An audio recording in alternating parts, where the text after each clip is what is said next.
Okay.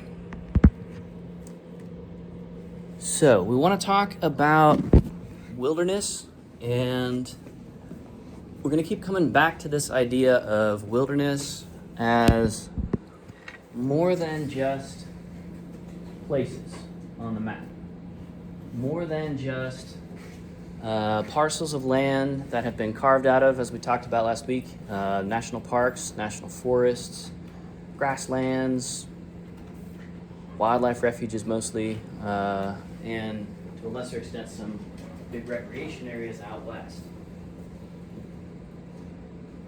They're more than that because in wilderness management, we are optimizing for, we are managing for, we are goal-oriented towards a lot more things than we have to be for just typical like national forest or national park management. National parks have a single, clear, two-part mandate to preserve the natural resources, whatever those are, natural, historic, or cultural resources that the park or historic site or national battlefield, whatever, national seashore, whatever the area is, whatever it's wrapped around or draped on top of on the map, we protect that in terms of its ecological function and integrity, its health, its ecosystem structure and function, all of that stuff. And we get as many people there having as high quality experience as they can in that park, historic site, seashore, whatever. In wilderness, we have a similar kind of thing, but we have to aim for more and more particular qualities along that. So today we're going to actually jump back like up to about 6,000, 6,500 years ago and trace the concept of wilderness through previous cultures to help us understand just how radical an idea American wilderness and wilderness management are. And that historical narrative will bring us right up to some of the folks that you guys are researching. Okay, so let's go back all the way to basically the beginning of recorded history. Some of the most ancient alphabets and pictographic languages that we have are going to be things like ancient Mesopotamian and Egyptian. So we're going back to the Fertile Crescent, where the earliest civilizations were found. Okay? Now, we have record archaeologically of earlier civilizations like at a place called Göbekli Tepe in what is now modern day Turkey.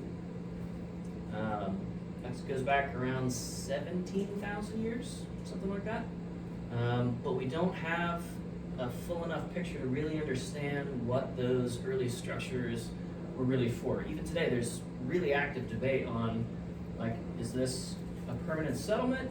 Is this like a temple that a whole bunch of nomadic people from all over the Eastern Mediterranean region, where Turkey is, like, do they come there once a year and have a big festival, a big to-do, and all these disparate tribal groups come together and maybe, like, you know, intermarry so that you're not stuck with the same 20 people that you are a wandering hunter-gatherer with? We just don't have that much information on those at that point. But with the advent of writing and historic records and so forth, and some of the earliest writings we have are complaints about the quality of crappy copper from one merchant to another, and so forth. There's a whole subreddit for that specifically. What a time to be alive. With the advent of writing, we start to get a sense of people's worldview, their understanding of why things are the way that they are. And as you can imagine, for ancient peoples, the concept of wilderness was not sort of an academic, let's talk about it in a classroom kind of a thing. It's like everything past our little encampment, maybe if it's not even a permanent village. You know, maybe they think about what we would call wilderness today differently by a lot than they had to. So we have things like not African savanna lions, but sort of distant genetic cousins of modern day savanna lions in places like the Levant, so northeast of what is modern day Egypt and so forth. And so there were lions there, and there aren't anymore. They've been hunted out for a long time, a couple of thousand years. But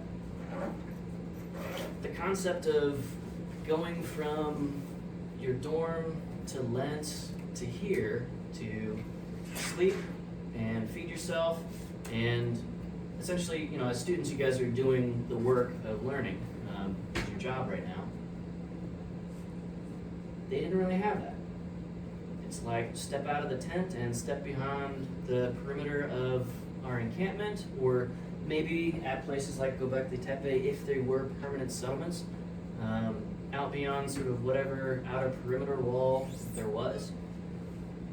It's wild, it's untamed, it's dangerous. There's not any expectation of being able to make it successfully, or certainly not easily, to the next settlement.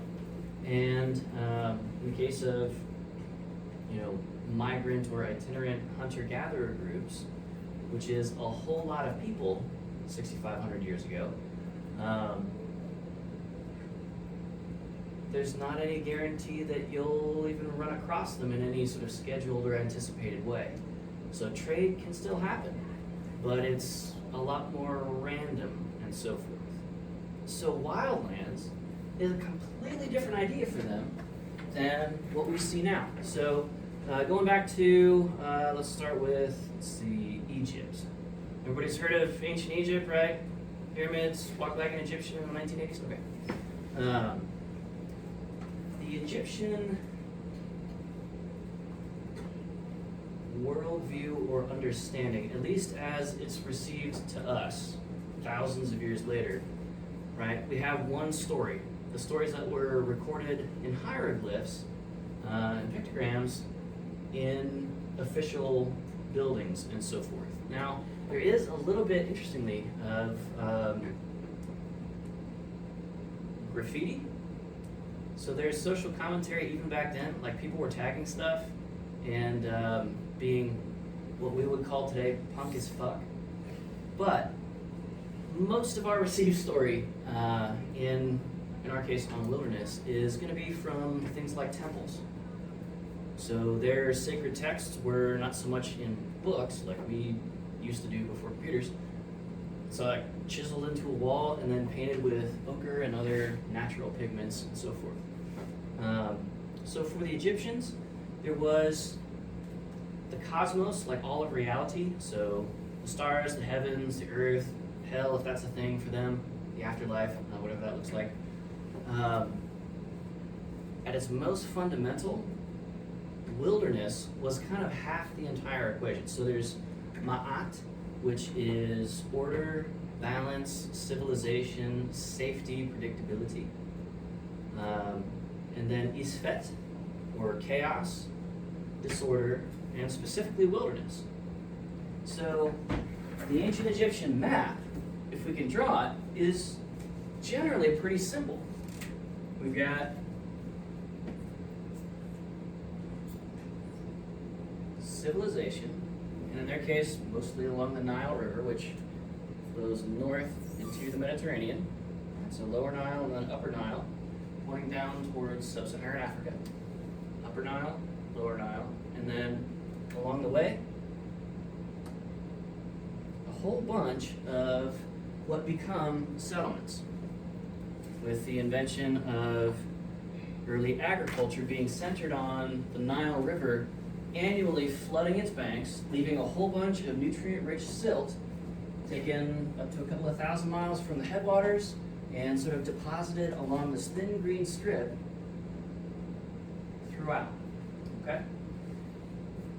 The climate was a little bit different, and the climate has shifted a little bit naturally over time since these civilizations were kind of doing their thing. So what we think of as the current extent of the modern Sahara, right, one of the largest open deserts, like dune complex systems in the world, of course, it wasn't exactly where and what we think of as the hot Sahara today back then. So some of the places that are now fully sand were not so much. There was more arable land along this fertile riparian strip than there was back then. So the map for Egyptians is going to be marked in these little circles, and these circles are wildly overscaled for the scale of this river. Right? The actual sediment space would be like that. Okay, for each one of these. And then everything else is fet, not safe, not predictable, not easily survivable. You have to have organized power, institution,